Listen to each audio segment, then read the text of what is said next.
Welcome back, everybody, to the deep dive. Ever heard that old saying, investing is risky, especially if you don't know what you're doing? Yeah, well, today's story, it's a perfect example of that. We're diving into the world of electric vehicles, EVs. Everybody loves EVs these That's days. right, along with a little something called SPACs Oh boy. through let's just say a bumpy ride of a company called Canoo. Yeah, buckle up for this one. We're talking broken promises, questionable spending, enough drama to make your financial advisor sweat a little bit. It's a cautionary tale, for sure. Dense juicy. But with some pretty hilarious facepalm moments along the way. So there's that at least. I am ready. So, to set the stage, rewind to 2020 for us. Everyone and their dog is trying to get a piece of that EV pie, right? Tesla stock is soaring. Oh yeah, good times. And suddenly, this company, Canoo, rolls in with these sleek, futuristic car designs, and they've got this big idea, a skateboard platform for EVs. What is that? Okay, so now this skateboard, this wasn't for Tony Hawk, I'll tell you that. Imagine like a flat chassis, and all the important bits, the battery, motor, all that jazz, packed in like a high-tech pancake. Pancakes make everything better. Yeah. So how does this pancake, or skateboard, revolutionize the car world? So it's all about efficiency, right? Adaptability. You could theoretically build any kind of vehicle on top of this thing, from a minivan to a rugged pickup truck, all using the same base. Interesting. Imagine the cost savings. At least that was the pitch. Sounds like a Lego set for car companies. There you go. Pretty ingenious. But Canoo didn't stop there, did they? They wanted to change the entire business model, didn't they? You're catching on. They weren't just selling cars. They were selling like a lifestyle, Okay. Canoo proposed a subscription service for their vehicles, like Netflix, but for like getting around town in style. Interesting. No more pesky car payments, just like a monthly fee, access to whatever EV you wanted from them. That was the plan anyway. It's genius.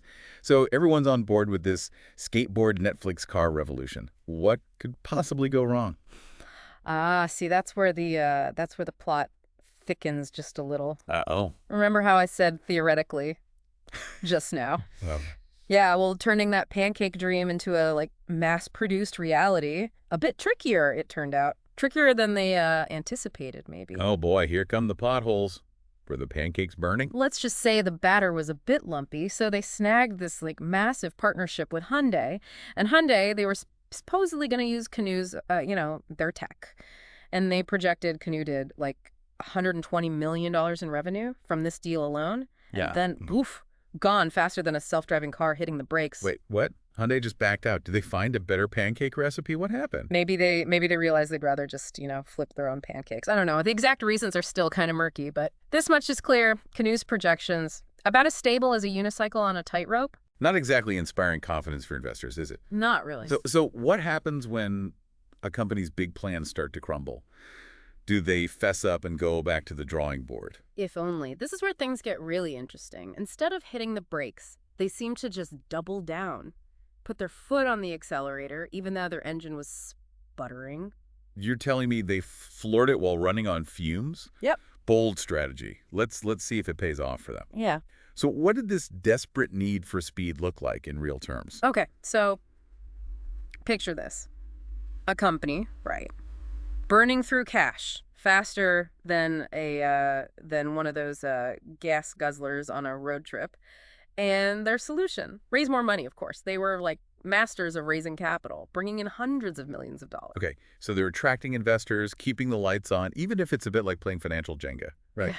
Except they weren't exactly telling investors everything. Remember that little thing called the SEC? Oh yeah, the financial referees? Yeah, the guys who are supposed to make sure everyone's playing by the rules. They don't like it when you bend the rules. No, they do not. Let's just say the SEC wasn't exactly thrilled with the financial projections Canoo was serving up. In fact, they were concerned enough to start asking some pointed questions. Uh-oh. That's never a good sign. Yeah. When the referees start asking questions, you know someone's about to get a penalty. What did Canoo do? Well, the CEO at the time decided it was a good time to retire. Let's just say his departure. Yeah. It wasn't exactly graceful. It was a little more like, a 3-point turn in a phone booth. Ouch. Not exactly the smooth exit they were hoping for. So, new CEO, new start, right? Hmm? Did they manage to turn the ship around at all? Well, they did try. The new CEO, he scrapped that whole subscription model entirely. Really? Yeah. Which, I mean, it's kind of like building a whole amusement park around a roller coaster and then, suddenly deciding to ditch the roller coaster entirely. Let's talk about a plot twist. So they're burning cash, the SEC is asking questions, the CEO jumps ship, and now they're abandoning their whole business model. This is getting kind of messy. Yeah. What were investors thinking at this point? Imagine being on that roller coaster, right? Yeah. But it's stuck upside down, and the guy who promised you it was perfectly safe. Yeah. Yeah, he just bailed. That's kind of what it felt like for these early Canoo investors. Yikes. Not exactly the kind of thrill ride you want when you're putting your hard-earned money on the line.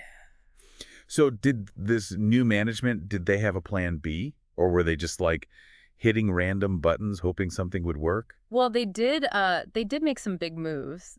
They decided to focus more on fleet sales, like delivery vans and stuff. Okay. They even landed a deal, a pretty big one actually, with Walmart to supply them with thousands of, electric delivery vans. Walmart, that's huge. Yeah. Remember that factory they were building in Oklahoma? Yeah. That was supposed to be the Walmart van factory. Wow.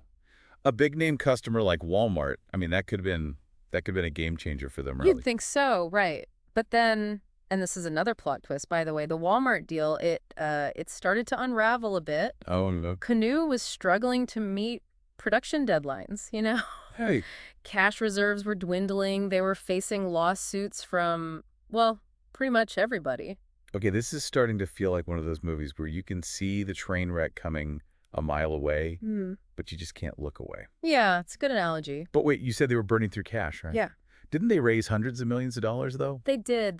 But remember that CEO with, his love of private jets? Oh, yeah. Yeah, it turns out he may have had a few, shall we say, questionable spending habits. And let's just say those habits didn't exactly help Canoo's financial situation. Wait, seriously, they were spending more on private jets than they were making in revenue. Pretty much. That's next level financial mismanagement. You got it. And that's not all. They also poured tons of money into building that factory, right, for the Walmart vans, only to then, abandon it later when the deal went south. Talk about sunk costs. It's like they were playing financial whack-a-mole, except they were using stacks of cash instead of a mallet. There you go. Another good one. So what happens when a company's hemorrhaging money, facing all these lawsuits, and they just can't seem to deliver on any of their promises? Well, their stock price takes a nosedive, for starters. Of course. Canoo's stock plummeted, over 95% from its peak. Oh, my God. Investors who bought into the hype? Yeah. They were left holding the bag, which in this case was full of empty promises and shattered dreams. Ouch. That's a painful reminder that even in the exciting world of EVs and all this groundbreaking technology, investing always comes with risks, especially when you're dealing with a company that's, more hype than substance. But it gets even better, right? Tell me they didn't try to spin their way out of this whole mess. Oh, but they did. Remember that article, the really scathing one from Reuters? Yeah. That exposed a lot of Canoo's, financial shenanigans. Well, yeah. Well, Canoo decided to respond not with a carefully worded press release or anything, but with this rambling kind of incoherent rant on LinkedIn, the place where people go to brag about their professional accomplishments and network. They responded on LinkedIn. the one and only. Wow. It was something. They basically said, don't believe everything you read. We're talking to investors. Everything's going to be fine.